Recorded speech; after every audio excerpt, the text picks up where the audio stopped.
విశాఖ కేంద్రంగా ఈ నెల 1 నుంచి కార్యకలాపాలు ప్రారంభమైన దక్షిణ కోస్తా రైల్వే జోన్లో డివిజన్లలో ఎన్ని రూట్లు, రన్నింగ్ కిలోమీటర్లు ఎలా ఉన్నాయనే అంశంపై స్పష్టత వచ్చింది. గుంతకల్లు డివిజన్లో ఎక్కువగా రూట్ కిలోమీటర్ల నెట్వర్క్ ఉంది. రన్నింగ్ ట్రాక్ కిలోమీటర్లు విజయవాడ డివిజన్లో అధికంగా ఉన్నాయి.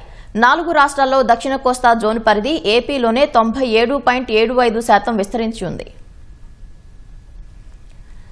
దక్షిణ కోస్తా రైల్వే జోన్లో విశాఖ, విజయవాడ, గుంటూరు, గుంతకల్లు డివిజన్లు ఉండగా వీటిలో రైల్ నెట్వర్క్ పొడవును రూట్ కిలోమీటర్లుగా పేర్కొంటారు. ఆయా లైన్లలో double line, triple line, bypass లైన్లు అన్నీ కలిపితే దానిని రన్నింగ్ ట్రాక్ కిలోమీటర్లుగా పరిగణిస్తారు.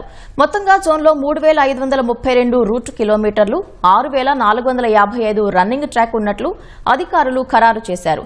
గుంతకల్లు డివిజన్లో ఎక్కువగా రూట్ కిలోమీటర్ల నెట్వర్క్ ఉందని అధికారులు తెలిపారు. రన్నింగ్ ట్రాక్ కిలోమీటర్లు మిగిలిన డివిజన్ల కంటే విజయవాడ డివిజన్లోనే అధికంగా ఉన్నట్లు వెల్లడించారు. విశాఖ డివిజన్ 460 రూట్ కిలోమీటర్లతో మిగిలిన 3 డివిజన్ల కంటే తక్కువ నెట్వర్క్ కలిగి ఉంది. అయితే రన్నింగ్ ట్రాక్ కిలోమీటర్లు మాత్రం 979 ఉన్నాయి.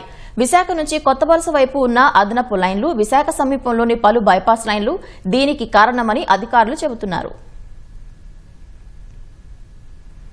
గుంతకల్లు డివిజన్ కంటే విజయవాడ డివిజన్ రూట్ కిలోమీటర్లలో తక్కువ. అయితే ఈ డివిజన్లో విజయవాడ గూడూరు మార్గంలో ట్రిపుల్ లైన్, విజయవాడ వద్ద బైపాస్ లైన్ల కారణంగా గుంతకల్లు కంటే రన్నింగ్ ట్రాక్ కిలోమీటర్ల పరిధి అధికంగానే ఉంది.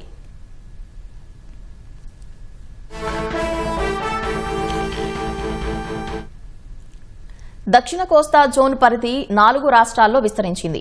ఇందులో అత్యధికంగా 97.75% మన రాష్ట్రంలోనే ఉండగా స్వల్పంగా కర్ణాటక, తెలంగాణ, తమిళనాడు రాష్ట్రాల్లో ఉంది. గుంతకల్లు నుంచి వాడి వైపు వెళ్లే లైన్, బళ్లారి వైపు వెళ్లే లైన్లలో కర్ణాటక రాష్ట్ర పరిధిలో 47 కిలోమీటర్ల మేర దక్షిణ కోస్తా జోన్ లోకి వచ్చింది. విజయవాడ నుంచి కాజీపేట వైపు వెళ్లే మార్గంలో తెలంగాణ పరిధిలోని 25 రూట్ కిలోమీటర్ల మార్గం కొత్త జోన్లోకి వచ్చింది. పాకాల జంక్షన్ నుంచి చిత్తూరు మీదుగా కాట్పాడి వెళ్లే మార్గంలో తమిళనాడు పరిధిలోని 6.86 రూట్ కిలోమీటర్లు దక్షిణ కోస్తా జోన్లోకి వచ్చాయి.